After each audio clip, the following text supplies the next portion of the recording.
ভুলে রইলি আল্লাহর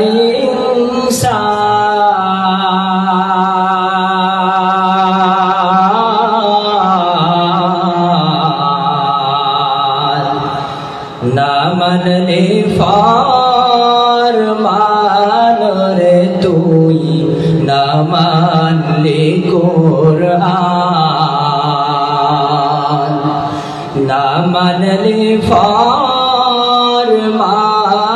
রে তুই না মানলে কুরআন কর প্রেমেতে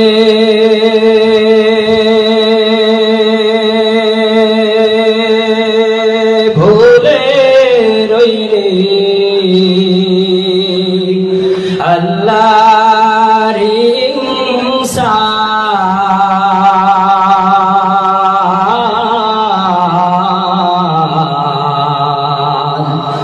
না মানলে ফরমান রে তুই না মানলে কুরআন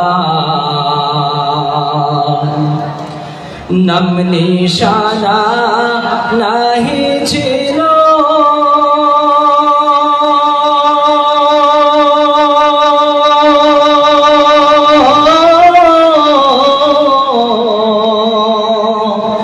শিশু জীবনকে বাদিল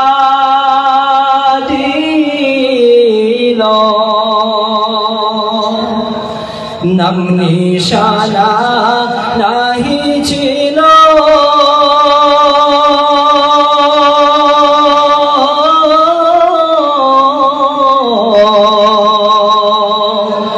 শিশু জীবনকে বাদিল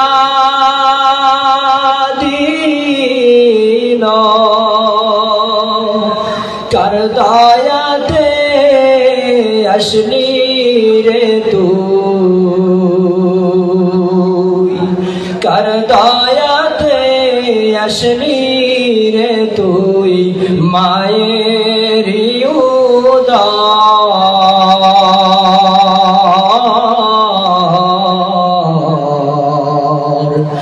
না মানলে ফরমান রে তুই না মানলে কুরআন না মানলে ফরমান রে তুই না মানলে কুরআন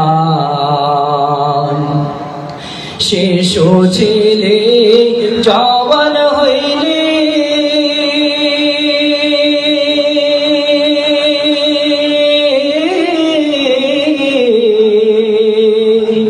নানা ভাবে সাদ মিটাইলি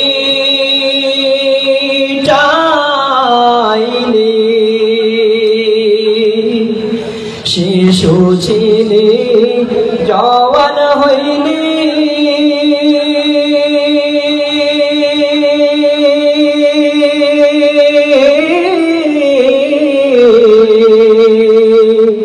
নানা ভাবে সাদ মিটাইলি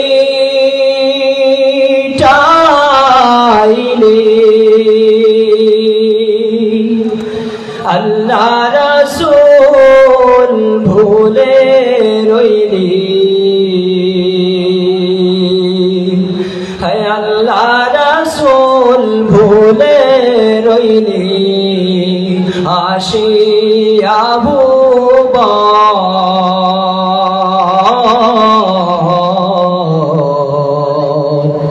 না মানলে ফরমান রে তুই না মানলে কুরআন না মানলে ফরমান রে তুই না মানলে কুরআন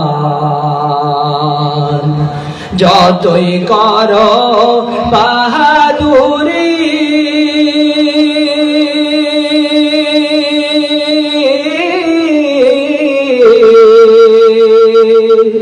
এই দুনিয়া দুনিয়া নয় তো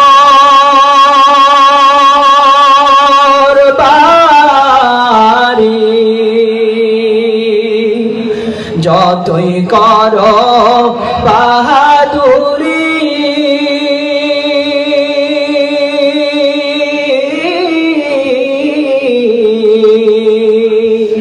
এই দুনিয়া নয় তো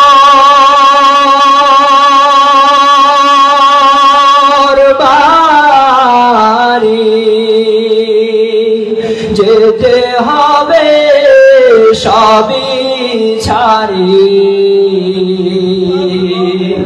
যেতে হবে সবই ছাড়ি কবর মাজার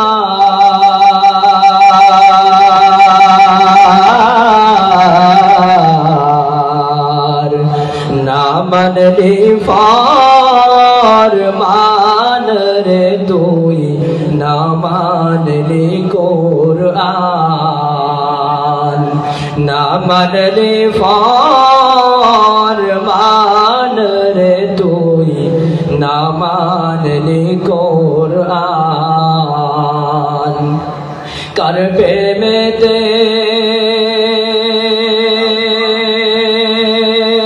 ভুলে রইলি আল্লাহর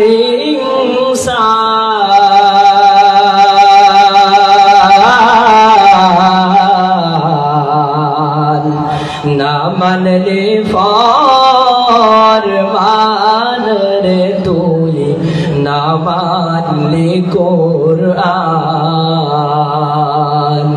না মানলে ফরমান রে তুই না মানলে কোরআন না মানলে ফরমান রে তুই না মানলে কোরআন। আসসালামু আলাইকুম।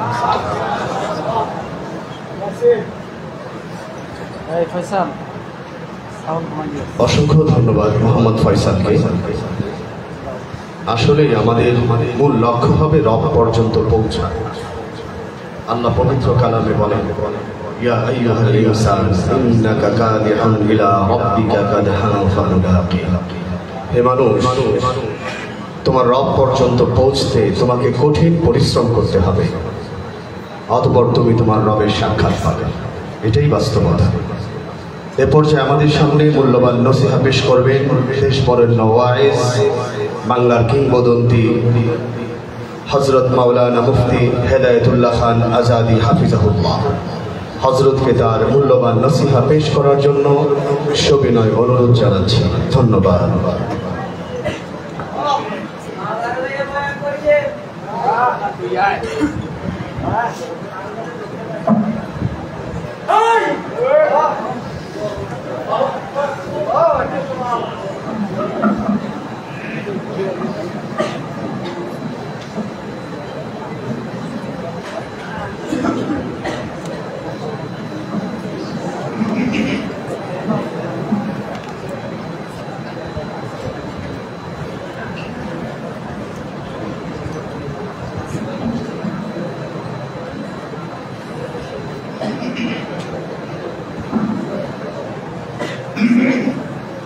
السلام عليكم ورحمة الله وبركاته.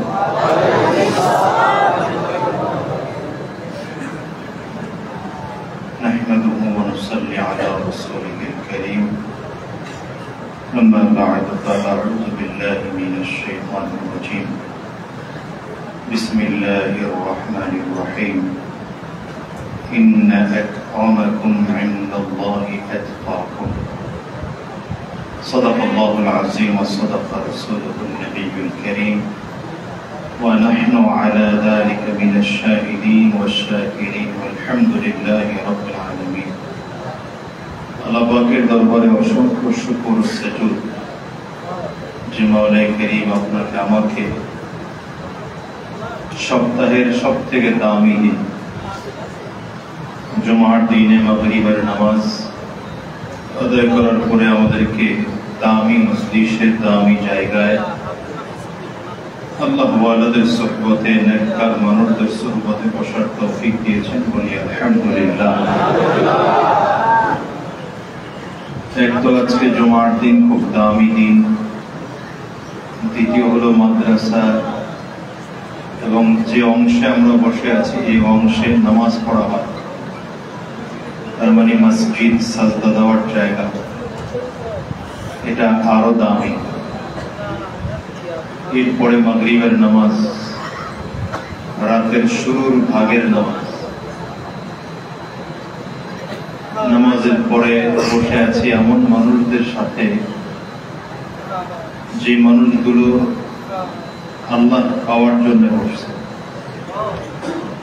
যে মানুষগুলো দুনিয়া পাওয়ার জন্য বসে না, যে মানুষগুলোর এখানে বসার উদ্দেশ্যই হচ্ছে কাকে পাবে, বলেন আওয়াজ করে বলেন।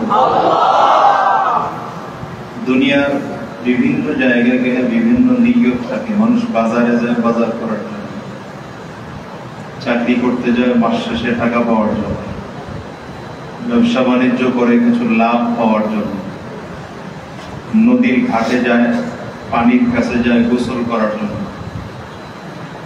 আগুনের কাছে যায় খানা পাকানোর জন্য,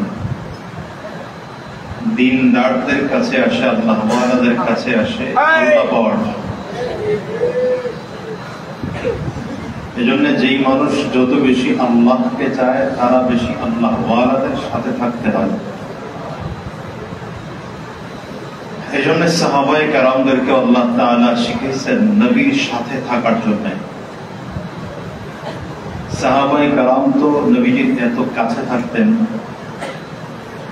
অনেকে তো আসহাবে সুফফার মধ্যে এসে অন্তর্ভুক্ত হয়েছেন, যেখানে থাকলে সব সময়ের জন্য নবীজিকে পাওয়া যাবে। বর্ণনা এমন আছে যে আসহাবে সুফফা এই সাহাবীদেরকে রাসূলুল্লাহ সাল্লাল্লাহু আলাইহি ওয়াসাল্লাম দুই ভাগ করেছেন। এক ভাগকে বলেছেন দিনের বেলা এরা ময়দানে কাজ করবে, আরেক ভাগ দিনের বেলা নবীজির সামনে থাকবে। এদের কাজই ছিল নবীজি সকালবেলা তাদেরকে সবক দিতেন, সারাদিন একজন আরেকজনকে সবক শোনাই। সন্ধ্যার পরে যারা ময়দানে কাজ করতেন তারা যখন ফিরে আসতেন একজন আরেকজনকে শোনাইতেন। পরের দিন আবার আগের দিন যারা নবীজির সাথে ছিলেন পরের দিন তারা মাঠে গিয়ে কাজ করতেন। এর এক ভাগের মধ্যে পড়ে গেছেন আবু হুরায়রা রাদিয়াল্লাহু আনহু। তিনি নবীজির সাহাবী, তাদেরকে বলেন যে আমাকে যেই ভাগেই পালান, আমি কাজ করতে ময়দানে যাব এটার মধ্যে আমি নাই। নবীজির সাথে থাকা যায় কি করে এই বুদ্ধি আমার দেন। মাঠে গিয়ে কাজ না করার কারণে যদি আপনারা আমাকে খানা না দেন তাহলে দিয়েন না। যদি আমি মাঠে গিয়ে কাজ করার কারণে না করার কারণে খানা না পাই তাহলে আমার খানার দরকার নাই, কিন্তু আমি নবীর দরবার ছাড়তে পারবো।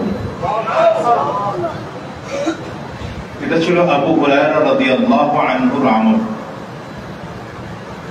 এই কারণে তিনি যুগ শ্রেষ্ঠ মুহাদ্দিস হয়েছেন। আল্লাহকে তো আর পাওয়া যাবে না, আল্লাহর সুহবতে তো থাকা যাবে না, থাকার সুযোগ আছে। আল্লাহকে যদি পাইতে হয় তো নবীর সুহবত থাকতে হবে। নবীর সুহবতে তো অল্প দিন থাকবো, কারণ নবীজি নবুয়ত প্রাপ্ত হয়েছেন 40 বছর বয়সে, আর ইন্তেকাল করেছেন 63 বছর বয়সে। মাত্র 23 বছরের জিন্দেগি সাহাবায়ে কেরাম পেয়েছেন। এই অল্প টাইম কখন নবীজিকে হারায় ফেলি, এই ভয়ে সাহাবায়ে কেরামদের কিছু মানুষ এমন ছিলেন যে নবীর সংস্পর্শই ছাড়তেন না। আবু হুরায়রা রাদিয়াল্লাহু আনহুর একদিনকার ঘটনা বলি। তিনি বলেন আমি একদিন ফজরের নামাজের পরে নবীজির দেওয়া সবকগুলো এমন ভাবে আত্মস্থ করেছি, দিল থেকে একটা অক্ষরের বেশকম হয়নি। বলেন তো সাহাবায়ে কেরামও মানুষ, আপনি আমিও মানুষ। নবীজি তো হাদিস বলার সময় বারবার করে বলেন নাই, যে বারবার করে বলছেন, সাহাবায়ে কেরাম মুখস্থ করছেন, ব্যাপারটা এমন না। নবীজির মতো কথা বলে গেছেন। হ্যাঁ, তবে নবীজির কথা ছিল খুব সংক্ষেপ, লম্বা আলোচনা নবীজি খুব কম করতেন। গোটা জিন্দেগির মধ্যে সব থেকে লম্বা আলোচনা যেটা বিদায় হজের ভাষণ, এটা ছিল রাসূলুল্লাহ সাল্লাল্লাহু আলাইহি ওয়াসাল্লামের জীবনের সব থেকে লম্বা আলোচনা, যেটা যদি এখনকার সময় বলা হয় তাহলে হয়তো কত এই 22-23 মিনিট বা 27 মিনিটের বক্তব্য। এটা ছিল আমার নবীর জীবনের সব থেকে লম্বা বক্তব্য। এছাড়া নবীজির যত বক্তব্য ছিল, যত বয়ান ছিল, সবগুলো ছোট ছোট বয়ান, 5 minute, 7 minute, 10 minute, 8 minute, 3 minute, 2 minute, 1 মিনিটের বয়ান ছিল। কিন্তু আবু হুরায়রা রাদিয়াল্লাহু আনহু বলেন, আমি সকালবেলা নবীজি যখন বয়ান করেন, আমি আমার নবীজির বয়ান এমন ভাবে শুনেছি যে আমার একটা অক্ষরের যেন বেশ কম না হয়। নবীজি সাল্লাল্লাহু আলাইহি ওয়াসাল্লাম বয়ান করে চলে গেলেন বাসায়।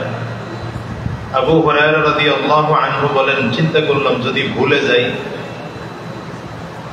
তো আমি পাশের এক ভাইকে পাইলাম, তাকে শোনাতে শুরু করছি। একজনের শোনাইলাম, চিন্তা করলাম যদি ভুলে যাই, আবার আর একজনের শোনাইলাম, চিন্তা করলাম যদি ভুলে যাই, তো আর একজনের শোনাইলাম। আবু হুরায়রা বলেন, 3 জনের শোনানোর পরেও চিন্তা করলাম যদি ভুলে যাই, আর একজনের শোনাইলাম। এভাবে করে একজন শোনাইতে শোনাইতে যোহর পর্যন্ত শোনাইছি। এটা হলো ইলমের যাকাত। ওলামায়ে কেরামদেরকে মানুষ জঙ্গি বলে গালি দেয়, রাজাকার বলে গালি দেয়, উগ্রবাদ বলে গালি দেয়, কত ভাষায় গালি দেয়। এরপরে আলেমরা খাইয়া না খাইয়া, কষ্ট করে, মেহনত করে, শ্রম দিয়ে, মেধা দিয়ে আপনাদেরকে দ্বীনের কথা শোনায়। কেন? এটা ইলমের যাকাত। 1 নম্বর হলো নবীর ওয়ারিস হিসেবে দায়িত্ব পালন, দ্বিতীয় হচ্ছে ইলমের যাকাত নেয়। ইলমের যাকাত কোনটা? আমি যেটা শিখলাম ওইটা আপনারা শিখাবো। আবু হুরায়রা রাদিয়াল্লাহু আনহু বলেন, যোহর আযান দিয়ে দিছে, যোহরের আযান দিলে অপেক্ষায় আছি কখন নবীজি আসবেন আর নামাজ পড়াবেন, নবীজির পেছনে নামাজ পড়ব। কিন্তু ব্যাপারটা ঘটছে এই যে আগের রাতেও আবু হুরায়রা রাদিয়াল্লাহু আনহু কিছু খান নাই। রাতে না খাওয়ার কারণে সকালেও খাইতে পারেন নাই। এদিকে যোহর হয়ে গেছে, প্রচন্ড ক্ষুধা। আগের রাতেও খান নাই, সকালেও খান নাই, যোহরের আযান দিয়ে দিয়েছে, খাওয়া হয় না। নবীজি চলে আসছেন, নামাজ শেষ করেছেন। আবু হুরায়রা রাদিয়াল্লাহু আনহু বলেন যে পেটে এত ক্ষুধা, চিন্তা করলাম যদি কোনো সাহাবী আমাকে দাওয়াত দিয়ে বাসায় নিয়ে যাইতেন, যেটা খানা খাওয়াইতেন। আবু হুরায়রা বলেন, নামাজ শেষ করে আমি আগে মসজিদে নববীর দরজার সামনে গিয়ে বসে আছি। দেখলাম হযরত আবু বকর সিদ্দিক রাদিয়াল্লাহু আনহু বের হলেন। আমি সালাম দিলাম, তাকে একটা মাসআলা জিজ্ঞাসা করলাম, যেই মাসআলা আমি জানি উত্তর, কিন্তু তারপরেও জিজ্ঞাসা করলাম। কেন জিজ্ঞাসা করলাম? এই জন্য যে সত্যি আমার দিকে তাকায় মাসআলার জবাব দেয়, তাইলে অন্তত সে আমার চেহারার দিকে তাকালে বুঝবে আমি ক্ষুধার্ত, হয়তো আমাকে নিয়ে বাসায় যাবে। আবু বকর সিদ্দিক রাদিয়াল্লাহু আনহু সালামের জবাব নিলেন, মাসআলারও জবাব দিলেন। চেহারার দিকে তাকিয়ে ক্ষুধার্ত বুঝেছেন। কিন্তু আবু হুরায়রা বলেন, নেন নাই। আমি বুঝতে পারলাম তার বাসায় আমাকে মেহমানদারি করাবে এই পরিমাণ খানা নাই। বুঝেন কথা, বুঝেন কিছু? এক কান দিয়ে শুনতেছি, আর এক কান দিয়ে বেরোইতেছি। কোন যুগের কথা বলতেছি? যে এই যুগে এতটা অভাব। এই সাহাবীকে দিয়ে ইসলাম বিজয় সম্ভব হয়েছে, বিপ্লব সম্ভব হয়েছে। আবুর মতো পেট ভইরা খাইয়া, ঘুরি বাড়ায়া, এরপর ইসলাম কায়েম বহুত দূরের বিষয়। ইসলাম অসহায় মানুষদের কাছে থাকে, ভাঙা দিলের কাছে রব থাকেন। আনা ইনদা মুনকাসিরাতিল কুলুব, আল্লাহ বলেন ভাঙা দিলওয়ালার কাছে আমি তাই। আবু হুরায়রা রাদিয়াল্লাহু আনহু বলেন হযরত ওমর বের হইতেছে, আমি তারেও সালাম দিছি, তারেও ওই একই মাসআলা জিজ্ঞাসা করছি, তিনি উত্তর দিয়েছেন কিন্তু চেহারা মলিন করে চলে গেছেন। বুঝলাম তার বাসাতেও আমাকে মেহমানদারি করাবে, এই পরিমাণ খানা নাই। নবীজি সাল্লাল্লাহু আলাইহি ওয়াসাল্লাম সালাম ফিরালেন, নামাজ শেষ করে হযরত আবু হুরায়রা বলেন ফাআখাযা বিয়াদি, হুজুর এসে আমার হাত ধরছেন। হুজুর হাত ধরে বলছেন আবু হুরায়রা চলো। নবীজি নিজে ধরে বাসায় নিয়ে গেছেন। আবু হুরায়রা রাদিয়াল্লাহু আনহু বলেন মনে মনে চিন্তা করলাম অন্যরা নেয় নাই, ভালোই হয়েছে, নবীজির ঘরে খাবো। নবীজি ঘরে গিয়ে বসলেন, জিজ্ঞাসা করলেন ঘরে কি আছে।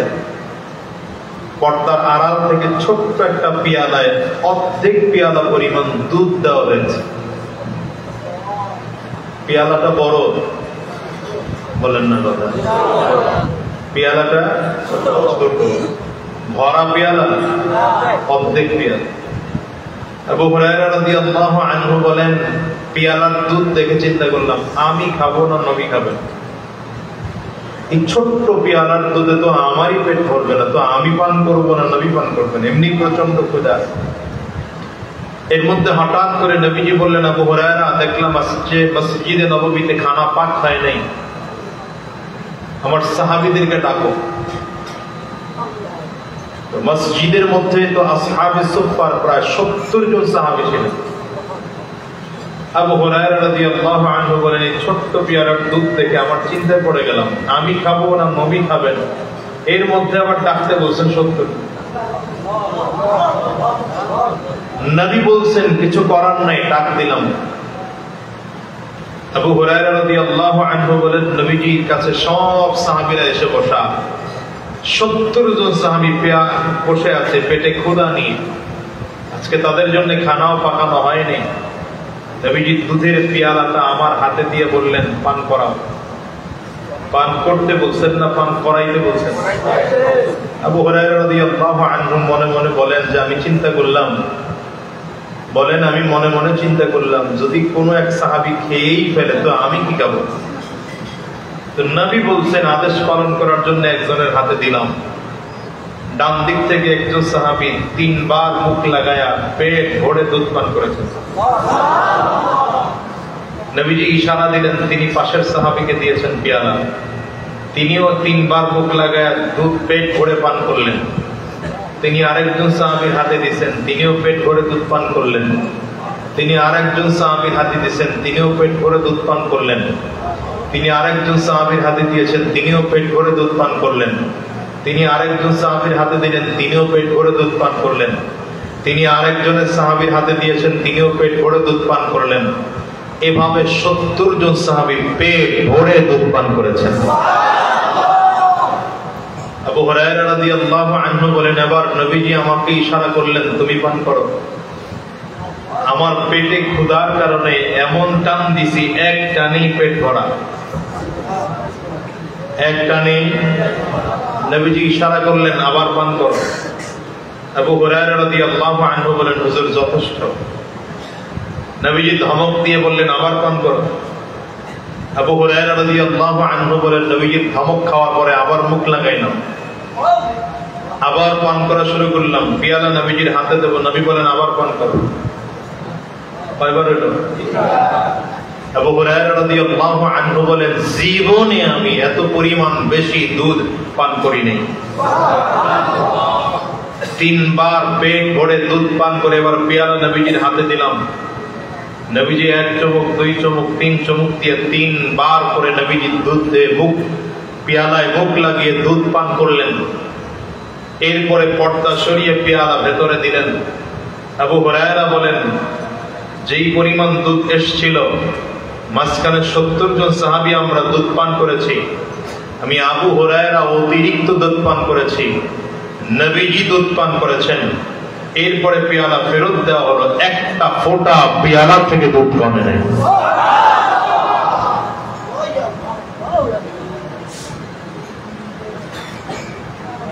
আসহাব, এটা হলো সাহাবায়ে কেরামদের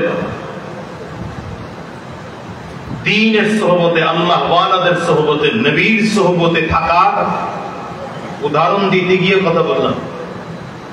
আমার আলোচনার বিষয় আজকে এটা না। আলোচনার বিষয়ে আয়াতে কারিমা তিলাওয়াত করেছে। আল্লাহ বলেন, ইন্না আকরামাকুম ইনদাল্লাহি আতকাকুম। আল্লাহ বলেন, আমি আল্লাহ পাকের কাছে সম্মানিত কে, যে তোমাদের মধ্যে সবথেকে বেশি তাকওয়াওয়ালা। বলেন, আল্লাহ পাকের কাছে সম্মানিত মানুষ কে? যার মধ্যে তাকওয়া যত বেশি, আল্লাহর কাছে সম্মানিত সে তত বেশি। বলেন, যেই ব্যক্তির তাকওয়া, বলে না, কথা বলে না, যেই ব্যক্তির তাকওয়া যত বেশি, যেই ব্যক্তির তাকওয়া যত বেশি, আল্লাহর কাছে সম্মানিত সে তত বেশি। বুঝতে পেরেছেন? তাকওয়ার পরিমাণ কম তো আল্লাহর কাছে মর্যাদা, তাকওয়ার পরিমাণ বেশি, মর্যাদা। হাদিস মনে পড়ে গেল, রাসূলুল্লাহ সাল্লাল্লাহু আলাইহি ওয়াসাল্লামকে মাথা নিচের দিকে কেন আপনাদের? হ্যাঁ, মাথা নিচের দিকে কেন? ঘুমায়? ওই আল্লাহর ওলি মাথা নিচের দিকে কেন? আমি না এর আগে কবে এক মজলিসে বলছিলাম যে মাথা নিচের দিকে থাকবে না, এটা মজলিসের আদব না। ওই এদিকে যিনি কথা বলবেন তার চেহারার দিকে, এটা মজলিসের আদব। নবীজি সাল্লাল্লাহু আলাইহি ওয়াসাল্লামকে সাহাবায়ে কেরাম জিজ্ঞাসা করেছেন, ইয়া রাসূলুল্লাহ, কি কি গুণ অর্জন করতে পারলে সহজে বেশিরভাগ মানুষ কি কি গুণের কারণে জান্নাতে যাবে? বুঝেন নাই? নবীজিকে কি প্রশ্ন করলেন? কি গুণের কারণে বেশিরভাগ মানুষ জান্নাতে যাবে? নবীজি বললেন, তাকওয়াল্লাহি ওয়া হুসনুল খুলুক। দুইটা গুণ। কয়টা? তাকওয়াল্লাহি ওয়া হুসনুল খুলুক। নবী বলেন, দুই গুণের এক গুণ হচ্ছে আল্লাহর ভয়। আল্লাহর ভয় থাকার কারণে বেশিরভাগ মানুষ জান্নাতে যাবে। ওয়া হুসনুল খুলুক, চরিত্র ভালো থাকার কারণে বেশিরভাগ মানুষ জান্নাতে যাবে।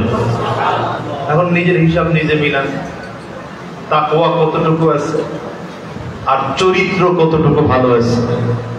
বুঝেন নাই কথা? সমাজে তো বুজুর্গি ভাব করে চলা যায়, সমাজে বুজুর্গি ভাব নিয়ে খুব চলা যায়। মানুষের সামনে যখন নামাজ পড়েন লম্বা সময় নিয়ে নামাজ পড়া যায়, কিন্তু একা একই তোমার অবস্থা কি? বলেন না কেন? মানুষের সামনে মাথায় টুপি লাগায়া, পাগড়ি লাগায়া খুব ভাব সাপ নিয়ে চলা যায়, তো যখন কেউ থাকে না তখন তোমার গতি কি? এটা হলো তাকওয়ার জায়গার ব্যাপার। মানুষের সামনে সুদের বয়ান অনেক করা যায়, ঘুষের বয়ান অনেক করা যায়, নিজে বাঁচতে পারছি কতটুকু? তাইলে জান্নাতে বেশিরভাগ মানুষ যে যাবে কয় গুণের কারণে? সাহাবায়ে কেরাম নবীজিকে আবারও প্রশ্ন করেন, হুজুর, বেশিরভাগ মানুষ জাহান্নামে যাবে কয় কারণে? নবীজি বললেন, এটাও দুই কারণ। আল ফামু ওয়াল ফারাজ। আল ফামু ওয়াল ফারাজ। নবী বলেন, দুই কারণে বেশিরভাগ মানুষ জাহান্নামী হবে। একটা হলো মুখ, জবান, জবান, জবান। এক নম্বর, বলে না কথা, এক নম্বর জবান, দ্বিতীয় নম্বর লজ্জাস্থান। এই দুই কারণে মানুষ জাহান্নামে যাবে। এদের জান্নাতে যাওয়ার কারণ, বেশিরভাগ মানুষ জান্নাতে যাবে কয় গুণ থাকলে? কথা কয়, কয় গুণ থাকলে? এক গুণ আল্লাহর ভয়। বলেন, কার ভয়? দ্বিতীয় নম্বর চরিত্র ভালো হইলে, আখলাক আর তাকওয়া। আখলাক, বলেন না, আখলাক আর তাকওয়া। বাংলা মুখস্থ করে ফেলেন, আখলাক, তাকওয়া, ব্যাস। এই দুই গুণের কারণে বেশিরভাগ মানুষ জান্নাতি। বেশিরভাগ মানুষ জাহান্নামী হবে কয় কারণে? এক নম্বর জবান। বলেন, এক নম্বর জবান, দ্বিতীয় নম্বর লজ্জাস্থান। এবার এই সবগুলো কন্ট্রোল করা যায় তাকওয়া থাকলে। তাকওয়া থাকলে চোখ কন্ট্রোল করা যায়, তাকওয়া থাকলে জবান কন্ট্রোল করা যায়, তাকওয়া থাকলে কান কন্ট্রোল করা যায়, তাকওয়া থাকলে হাত কন্ট্রোল করা যায়, তাকওয়া থাকলে পা কন্ট্রোল হয়ে যায়, করা যাবে না, হয়ে যায়। যার তাকওয়া যত বেশি তার চোখ তত কন্ট্রোলওয়ালা, যার তাকওয়া যত বেশি হাত তার তত কন্ট্রোল, যার তাকওয়া যত ভালো তার ব্রেন তত ভালো, যার তাকওয়া যত ভালো তার হাত পা তত কন্ট্রোলওয়ালা পা। এই পা দিয়ে গুনাহ হয় না কারণ তাকওয়া আছে, চোখ দিয়ে গুনাহ হয় না তাকওয়া আছে, জবান দিয়ে গুনাহ হয় না তাকওয়া আছে, চোখ দিয়ে গুনাহ হয় না তাকওয়া আছে, কান দিয়ে গুনাহ হয় না তাকওয়া আছে। তাকওয়া আছে তো লজ্জাস্থানকেও হেফাজত করা যায়, তাকওয়া আছে তো চরিত্রটাও ভালো বানানো যায়। হযরত ওমরের তাকওয়া ছিল, চরিত্র ভালো। বলেন, হযরত ওমরের তাকওয়া ছিল, চরিত্র ভালো। সাহাবায়ে কেরামদের দেখছেন না? আল্লাহু আকবার, আল্লাহু আকবার। নবীজির সাহাবী একজন মহিলা গোসল করতেছিল, শুধু গোসল করা অবস্থায় শরীর দেখছে তো শাহওয়াতের নজর পড়ে গেছে, শয়তানের ধোঁকায় পড়ে গিয়ে মহিলার হাত ধরে ফেলছে। মহিলা ধমক দিয়ে বলছেন ইত্তাকিল্লাহ, চলে গেছে, দৌড়ে গেছে, মদিনাই নাই। আচ্ছা বলেন, হাত ধরা যতটুকু গুনাহ, গুনাহ হাত ধরলেও হাত ধরার জিনা হবে, তো এই জিনা আর মারাত্মক জিনার শাস্তি কি এক? এই দুই জিনার গুনাহ কি এক? গুনাহ তো কম, আল্লাহর কাছে তওবা করতেন, মাফ হয়ে যেত। তো সাহাবী তো রওনা করছেন, মদিনা ছেড়ে দিছেন, পাহাড়ের চূড়ায় উঠছেন, পাহাড়ের চূড়ায় উঠে কান্না শুরু করছেন। লম্বা কথা, আল্লাহ, সাহাবী গিয়েছেন, চলো মদিনায় চলো, সাহস পায় না। যাবো তো মদিনায়, তো নবীর চেহারা দেখাবো কি করে? আমি চেহারাটা দেখাবো কিভাবে? আমি মুজরিম, আমি গুনাহগার, এই চেহারা দেখাবো কিভাবে? বলেন তো, আপনার আমার জীবন যত গুনাহগুলো আছে, কোন কারণে যদি গুনাহগুলো প্রকাশ হয়ে যাইত তো চেহারা দেখাইতাম কিভাবে? আপনি আমি জীবনে যতগুলো প্রকাশ্যে অপ্রকাশ্যে গুনাহ করি, একা একই গুনাহ করি। আমার জীবনের এমন হাজারো গুনাহ আছে, আপনার আমার বিবি জানে না, মা জানে না, বাবা জানে না, ভাই জানে না, বন্ধু জানে না, গাড়ির ড্রাইভার জানে না, পিএস জানে না, কেউ জানে না, কিন্তু জানেন কে? বলেন, এই গুনাহগুলো যদি প্রকাশ হয়ে যায় তো তাহলে অবস্থা কি? মনে করছেন কি এগুলো ধরা নাই? সিসি ক্যামেরা নাই আল্লাহর কাছে? হ্যাঁ, সিসি ক্যামেরা খালি আমরাই লাগাইতে পারি, আল্লাহ পাকের কুদরত দিয়ে লাগানো যায় না। রব তো দয়া করে গুনাহগুলো গোপন করে রাখছেন, বান্দা গুনাহ করছো তারপরে ঢেকে রাখলাম, দেখিনি তুই মাফ চাও কিনা। মরণের আগ পর্যন্ত আল্লাহ গুনাহ ঢেকে রাখবেন। আহা, কি দয়াওয়ালা মালিক! এজন্যই তো মালিক শিখাইছেন আর রহমানির রহিম, আর রহমানির রহিম। পড়েন পড়েন পড়েন, আর রহমানির রহিম। এজন্যই মালিক নিজের পরিচয় নিজে দেন, আর রহমান। পড়েন না, আর রহমান। বিসমিল্লাহর মধ্যে মালিক তার নিজের পরিচয় দেন, বিসমিল্লাহির রহমানির রহিম।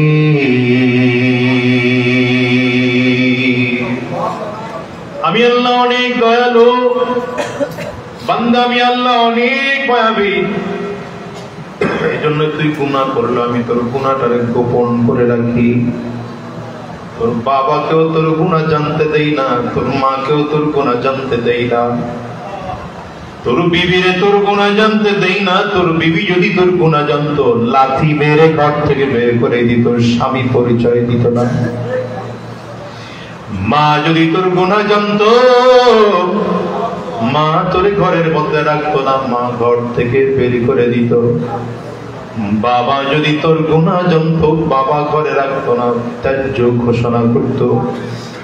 বন্ধু যদি তোমার আমার গুনাহ জানতো, বন্ধু বন্ধুত্বের পরিচয় দিত না। কর্মচারীরা পর্যন্ত ঘৃণা করত। রব বলেন, আমি তোরে অসম্মানী হতে দিলাম না। গোলাম রে, আমি তোরে অসম্মানিত করলাম না রে গোলাম, আমি মালিকের বড় শখের বান্দা। তোরে দুনিয়ার কেউ যদি অপমান করে, আমি আল্লাহ তাআলা সহ্য করতে পারি না। এজন্য আমি আল্লাহ তাআলা তোর গুনাহটাকে গোপন করে রাখলাম। দেখি না বান্দা নাকি তওবা করে ফেলে। মরণের আগ পর্যন্ত আমি আল্লাহ বান্দারে সুযোগ দিলাম। দেখিনি আমার বান্দা তওবা করে কিনা, দেখি না আমার বান্দা আমার কাছে মাফ চায় কিনা। মরণ হয়ে গেল, আজরাইল সামনে এসে দাঁড়ায় গেল। এরপরেও যদি বান্দা আল্লাহ পাকের কাছে মাফ না চায়, আল্লাহ বলেন কিয়ামতের ময়দানে তোর আমলনামা তোর হাতে দিয়ে দেব। এইবার তোর আমলনামা তুই নিজেই পড়। ইকরা কিতাবাকা কাফা বিনফসিকা আল-ইয়াওমা আলাইকা হাসিবা। তোর আমলনামা তুই নিজেই পড়। নিজের আমলনামা নিজে পড়ে তারপরে হিসাব করে দেখ তোর সাথে কেমন বিচার হওয়া দরকার। বান্দা আমলনামা হাতের মধ্যে নিয়ে পড়বে আর চিল্লাবে আর দৌড়াবে আর বলবে, মা আগনা আন্নি মালিয়া হালাকা আন্নি সুলতানিয়া লা ইউগাদিরু সাগীরাতান ওয়ালা কাবীরাতান ইল্লা আহসাহা ওয়া ওয়াজাদু মা আমিলু হাদিরা ওয়ালা ইয়াযলিমু রাব্বুকা আহাদা। আমলনামা বান্দা যখন হাতের মধ্যে নিবে, একের পর এক নিয়ে যখন পড়তে থাকবে, এরপরে তাকায় দেখবে আল্লাহ ছোট গুনাহ বড় গুনাহ সব তো এখানে লিখে রাখছে। ছোট আমল বড় আমল সবই তো আল্লাহ তাআলা এখানে লিখে রেখেছেন। আমার মালিক এই বান্দাকে যখন পড়তে বলবে, বান্দা পড়বে আর আফসোস করবে, আমার সম্পদ কোনো কাজে লাগলো না, আজকে আমার ক্ষমতাও কোনো কাজে লাগলো না। বলো বাজান, সারাটা জীবন তোমার আমার গুনাহ আল্লাহ তাআলা গোপন করে রাখছে। তোমার আমার বিবিকেও জানতে দিলেন না, মাকেও জানতে দিলেন না, বাবাকেও জানতে দিলেন না। রব বলেন, গোলাম তুই যদি তোর গুনাহটা জীবদ্দশায় পাক্কা সাচ্চা দিলে তওবার মতো তওবা করতে পারো, ইল্লা মান তাবা ওয়া আমানা ওয়া আমিলা আমালান সালিহা ফাউলাইকা ইউবাদদিলুল্লাহু সাইয়্যাতিহিম হাসানাত। গোলাম গুনাহ করে ফেলেছো, যদি তওবা করে ফেলো, গুনাহ করতে করতে যদি বেঈমান হওয়ার মতো হয়ে যায়, তাইলে নতুন করে যদি ঈমান আনতে পারো, বাকি জিন্দেগি যদি ভালো আমল করতে পারো, আমি আল্লাহ তাআলা প্রতিশ্রুতি দিলাম, আমি আল্লাহ তোর গুনাহগুলোর নেকি দ্বারা পরিবর্তন করে দেব। এজন্য বলি, আল্লাহ পাকের কাছে সম্মানিত হওয়ার মাপকাঠি হলো তাকওয়া। বলেন কি? আওয়াজ করে জোরে বলেন, মাপকাঠি কি? এই দুনিয়ার কেউ দেখে না, গুনাহ করলে দেখেন কে? সুদ খাইলে কেউ দেখে না, দেখবেন কে? ঘুষ খাইলে কেউ দেখবে না, বলেন দেখবেন কে? আঙ্গুলটা উঁচা করে চিল্লায় জোরে আওয়াজ করে বলেন কে? জোরে বলেন কে? চিল্লা বলেন কে? আর জোরে মালিকের নামটা দিল উজাড় করে নেন না, বলেন কে? দেখেন আমার মালিক দেখে। আমার মালিক বলেন, গোলাম আমি তোর মোহাব্বত করে বানাইছি, তোরে জাহান্নামে দেওয়ার জন্য আমি আল্লাহ বানাই নাই, আমি আল্লাহ তো তোরে জান্নাতে দেওয়ার জন্য বানাইলাম। তবে সাবধান, তুই যদি তোর নেক আমল নিয়ে আসতে না পারো, কিয়ামতের ময়দানে আমলনামাটা তোর হাতের মধ্যে দেওয়া হবে। কারো হাতের আমলনামা পেছন দিক থেকে দেওয়া হবে। বুকের এখান থেকে যখন নিয়ে হাতটা বাম হাত চাপ দিয়ে রাখবে, আল্লাহ ফেরেশতাদেরকে বলবেন হাতটা ধরে ধাক্কা মার। এত জোরে ধাক্কা মারবে বুকের হাড্ডিগুলো করমর করমর করে ছিঁড়ে যাবে। পিছনের মেরুদণ্ডের হাড্ডি ভেঙে পেছনের দিক দিয়ে হাত বের হয়ে যাবে। আল্লাহ তাআলা বলবেন এবার আমলনামা হাতের মধ্যে দে। আমলনামা হাতের মধ্যে দেওয়ার পরে আল্লাহ বলবেন ইকরা কিতাবা, তোর আমলনামা তুই নিজে পড়। ফেরেশতারা বলবেন আল্লাহ কেমনে পড়বে, ওর চোখ তো সামনে আমলনামা পিছনে। আল্লাহ বলবেন ঘাটটারে মুসুর দিয়ে দেখে নিয়ে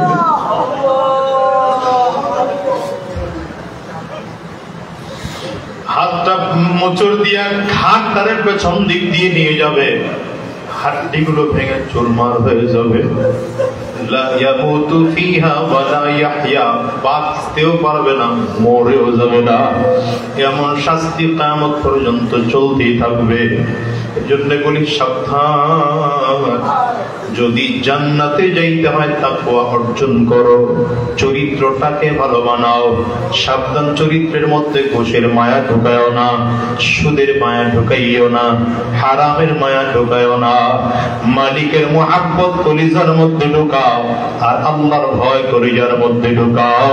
কারা কারা তৈয়ার আছো, দুই হাত তুলে আল্লাহকে দেখাও। মুহাব্বত নিয়ে মালিকের জোরে ডাক দাও না আল্লাহ, দিল উজাড় করে ডাক দাও না আল্লাহ, চোখের পানি ফেলে মালিকের ডাক দাও না আল্লাহ। দয়া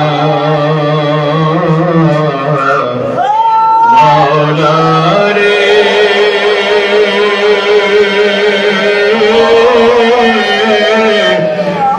ওরে দয়ার মাশূকুরে। আল্লাহ আমরা সবাই মিলে ওয়াদা করলাম হারাম রাস্তায় চলবো না, তাকওয়ার উপরে জীবন চালাবো, আখলাকটাকে ভালো বানাবো, শরীরটাকে জবানটাকে হেফাজত করব, লজ্জাস্থানকে হেফাজত করব। আল্লাহ তুমি কবুল করে নাও, কবুল করে নাও। জবান করে বলো আমিন, আওয়াজ করে জোরে বলেন আল্লাহুম্মা আমিন। আলোচনা লম্বা নয়, একদম সংক্ষেপ কথা বোঝাতে চেয়েছিলাম। কাজ কয়টা বলেন? জাহান্নামী অধিকাংশ মানুষ কয় কারণে হবে এটা মুখস্থ করেন। আজকের আলোচনা এতটুকু। জান্নাতি কয় কারণে হয়, জাহান্নামী কয় কারণে বেশিরভাগ হয়। জান্নাতি কি কি কারণে হয় বলেন? তাকওয়া এবং চরিত্র ভালো। আর জাহান্নামী হয় কয় কারণে? এক নম্বর জবান, দ্বিতীয় নম্বর আমরা যদি চারটা বিষয় খেয়াল রাখি ইনশাআল্লাহ, তাহলে দেখবেন আল্লাহ কামিয়াবি দরজা খুলে দিতে পারেন। আল্লাহ আমাকে আমাদের সকলকে আমল করার তৌফিক দান করুন। আসসালামু আলাইকুম ওয়া রাহমাতুল্লাহ।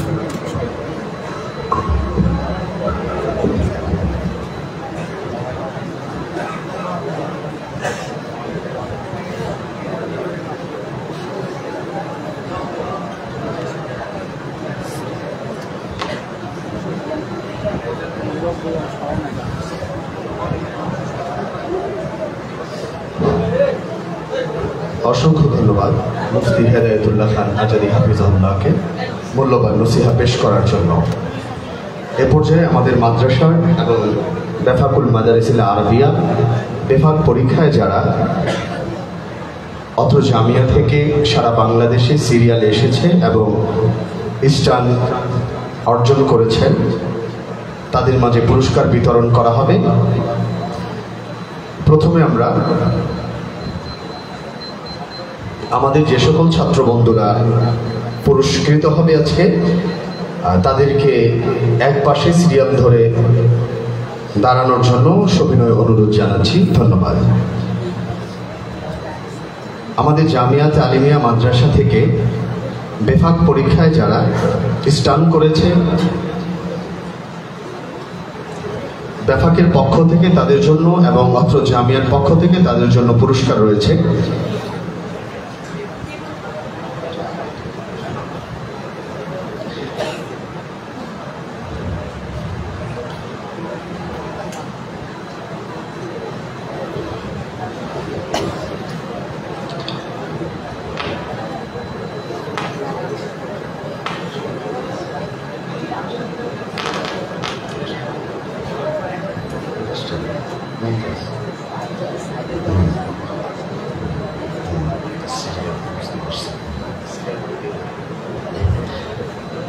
মোহাম্মদ সিয়াম আব্দুল্লাহ ইবতেদায়ী পরীক্ষায় বেফাকে 28তম স্থান অর্জন করেছে এবং মাদ্রাসায় প্রথম সাময়িক পরীক্ষায় প্রথম স্থান অর্জন করেছে। শেখ কুয়াকাটা থেকে পুরস্কার নেওয়ার জন্য আহ্বান জানাচ্ছি। মোহাম্মদ তামিম ইবতেদাইয়া থেকে বেফাক পরীক্ষায় 60তম স্থান অর্জন করেছে এবং প্রথম সাময়িক পরীক্ষায় 2য় স্থান অর্জন করেছে। মোহাম্মদ হযরত আলী বেফাক পরীক্ষায় সারা বাংলাদেশে 48তম স্থান অর্জন করেছে এবং মাদ্রাসার প্রথম সাময়িক পরীক্ষায় 3য় স্থান অর্জন করেছে। মোহাম্মদ ওমর ফারুক ইবতেদাইয়া থেকে বেফাক পরীক্ষায় 46তম স্থান অর্জন করেছে। মোহাম্মদ জুবাইর ইবতেদাইয়া থেকে বেফাক পরীক্ষায় 68তম স্থান অর্জন করেছে। সকলকে পুরস্কার নেওয়ার জন্য মঞ্চে আহ্বান জানাচ্ছি। ধন্যবাদ। মোহাম্মদ নাজমুল হাসান বেফাক পরীক্ষায় মুমতাজ অর্জন করেছে এবং প্রথম সাময়িক পরীক্ষায় প্রথম স্থান অর্জন করেছে। মোহাম্মদ সিয়াম বাবু মোতাওয়াসিতা বিভাগ থেকে বেফাক পরীক্ষায় মুমতাজ হয়েছেন এবং মাদ্রাসার পরীক্ষায় প্রথম সাময়িক পরীক্ষায় প্রথম স্থান অর্জন করেছেন। মোহাম্মদ রেজাউল করিম সিয়াম ইবতেদাইয়া থেকে বেফাক পরীক্ষায় মুমতাজ হয়েছেন। মোহাম্মদ আবু রায়হান ইবতেদাইয়া পরীক্ষায় ইবতেদাইয়া বিভাগ থেকে বেফাক পরীক্ষায় মুমতাজ হয়েছেন। মোহাম্মদ হাসান মাহমুদ ইবতেদাইয়া থেকে বেফাক পরীক্ষায় মুমতাজ হয়েছেন। মোহাম্মদ সাইফুল্লাহ নাঈম তাহফিজুল কোরআন বিভাগ থেকে মুমতাজ হয়েছেন। হাবিবুর রহমান বাইজি বেফাক পরীক্ষায় তাহফিজুল কোরআন বিভাগ থেকে মুমতাজ হয়েছেন। আব্দুল আহাদ জুবাইর বেফাক পরীক্ষায় তাহফিজুল কোরআন থেকে মুমতাজ হয়েছেন। মোহাম্মদ ফুয়াদ বেফাক পরীক্ষায় তাহফিজুল কোরআন থেকে মুমতাজ হয়েছেন। সাইদুজ্জামান তাহফিজুল কোরআন বিভাগ থেকে বেফাক পরীক্ষায় মুমতাজ হয়েছেন। মোহাম্মদ মাহফুজ খান তাহফিজুল কোরআন বিভাগ থেকে বেফাক পরীক্ষায় মুমতাজ হয়েছেন। মোহাম্মদ মুমিন তাহফিজুল কোরআন বিভাগ থেকে বেফাক পরীক্ষায় মুমতাজ হয়েছেন। সকলকে ধন্যবাদ।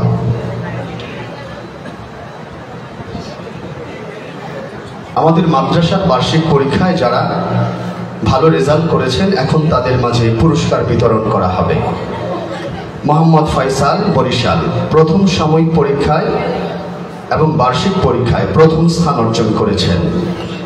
মোহাম্মদ জামাতে হেদায়েতুন্নাহ মোহাম্মদ আব্দুল্লাহ জামাতে হেদায়েতুন্নাহ থেকে প্রথম সাময়িক পরীক্ষা এবং বার্ষিক পরীক্ষায় 2য় স্থান অর্জন করেছেন।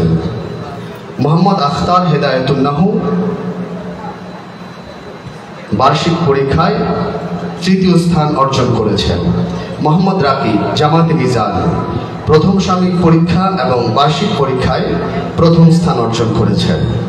মোহাম্মদ ইসমাইল মিজান জামাত থেকে প্রথম সাময়িক পরীক্ষায় এবং বার্ষিক পরীক্ষায় দ্বিতীয় স্থান অর্জন করেছেন।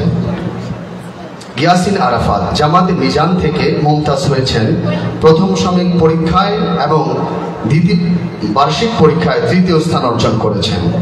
মোহাম্মদ ইফতেহাদ উর্দু জামাত থেকে মুমতাজ হয়েছেন প্রথম সাময়িক পরীক্ষা এবং বার্ষিক পরীক্ষায় প্রথম স্থান অর্জন করেছেন।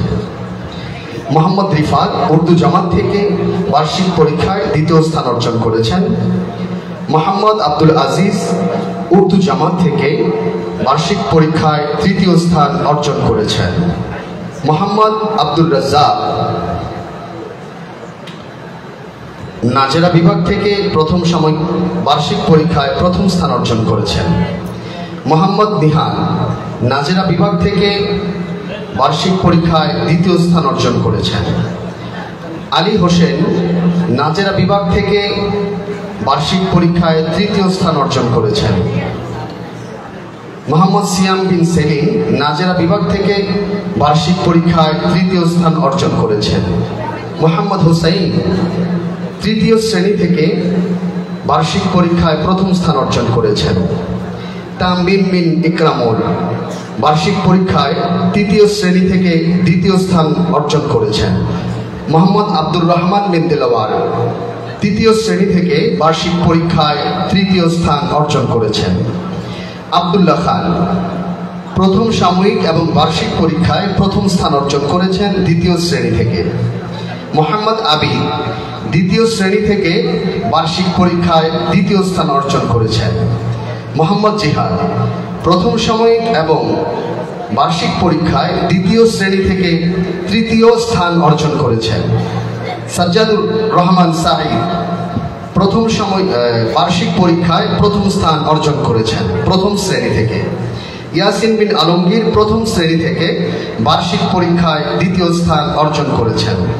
বাইজি প্রথম শ্রেণী থেকে বার্ষিক পরীক্ষায় তৃতীয় স্থান অর্জন করেছেন। আরাফাত ইসলাম আহিল শিশু শ্রেণী থেকে বার্ষিক পরীক্ষায় প্রথম স্থান অর্জন করেছেন।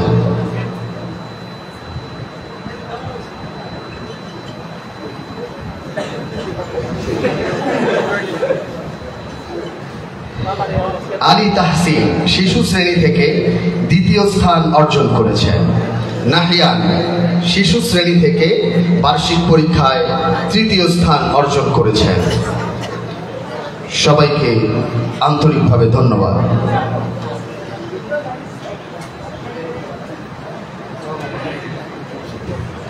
প্রথম সাময়িক পরীক্ষায় মোহাম্মদ মোবারক হোসাইন জামাতে জালালাইন দ্বিতীয় স্থান অর্জন করেছে। মোহাম্মদ সাব্বির মোল্লা জালালাইন জামাত থেকে প্রথম সাময়িক পরীক্ষায় তৃতীয় স্থান অর্জন করেছে। মোহাম্মদ হাসান জামিল জামাতে শারহে বেকায়া প্রথম স্থান অর্জন করেছেন প্রথম সাময়িক পরীক্ষায়। মোহাম্মদ আতাউল্লাহ জামাতে শারহে বেকায়া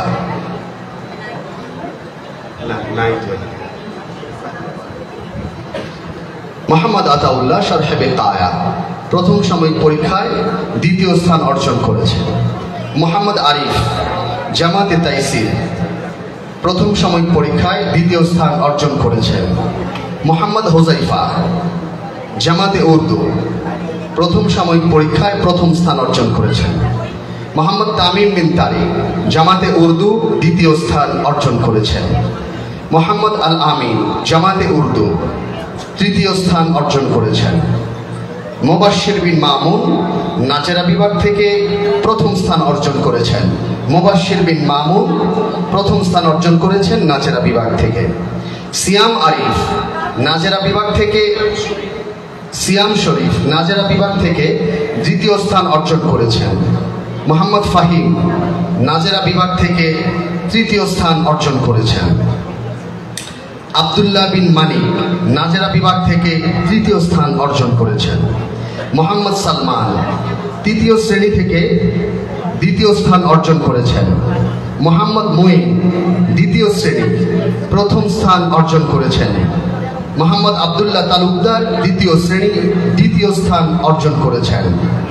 মোহাম্মদ ইব্রাহিম দ্বিতীয় শ্রেণী তৃতীয় স্থান অর্জন করেছেন। মোহাম্মদ আবু হুরাইরা প্রথম শ্রেণী প্রথম স্থান অর্জন করেছেন। আব্দুল্লাহ বিন নূর প্রথম শ্রেণী দ্বিতীয় স্থান অর্জন করেছেন। মোহাম্মদ মিনহাজ প্রথম শ্রেণী তৃতীয় স্থান অর্জন করেছেন। মোহাম্মদ ইসমাইল প্রথম শ্রেণী তৃতীয় স্থান অর্জন করেছেন।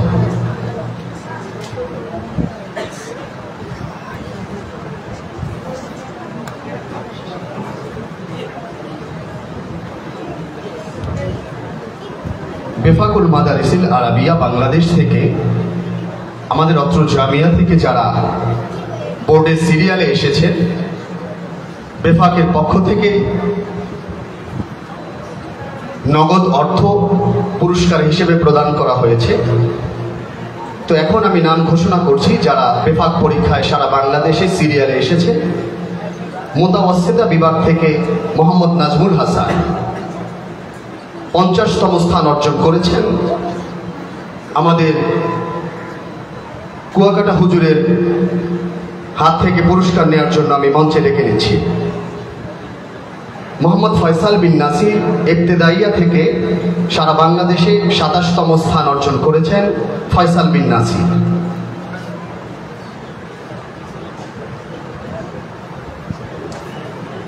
মোহাম্মদ আব্দুল্লাহ ইবতেদাইয়া থেকে সারা বাংলাদেশে 18তম স্থান অর্জন করেছেন মোহাম্মদ আব্দুল্লাহ।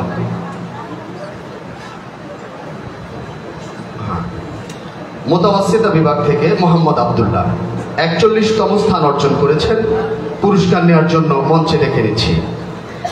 ইবতেদাইয়া থেকে মোহাম্মদ ইসমাইল সারা বাংলাদেশে 54তম স্থান অর্জন করেছেন মোহাম্মদ ইসমাইল।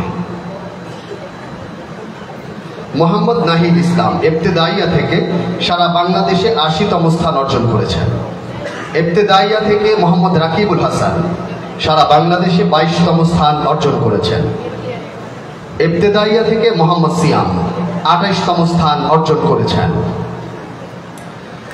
ইবতেদাইয়া থেকে মোহাম্মদ ওমর ফারুক 46তম স্থান অর্জন করেছেন। ইবতেদাইয়া থেকে মোহাম্মদ হযরত আলী 48তম স্থান অর্জন করেছেন। ইবতেদাইয়া থেকে মোহাম্মদ তামিম 60তম স্থান অর্জন করেছেন।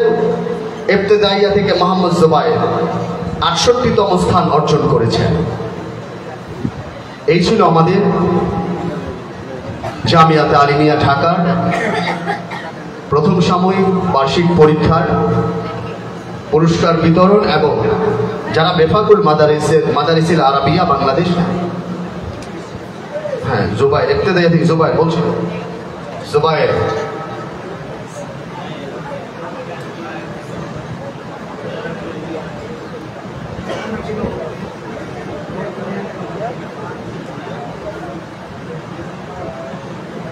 মিজান জামাতের তামিম জুবায়ের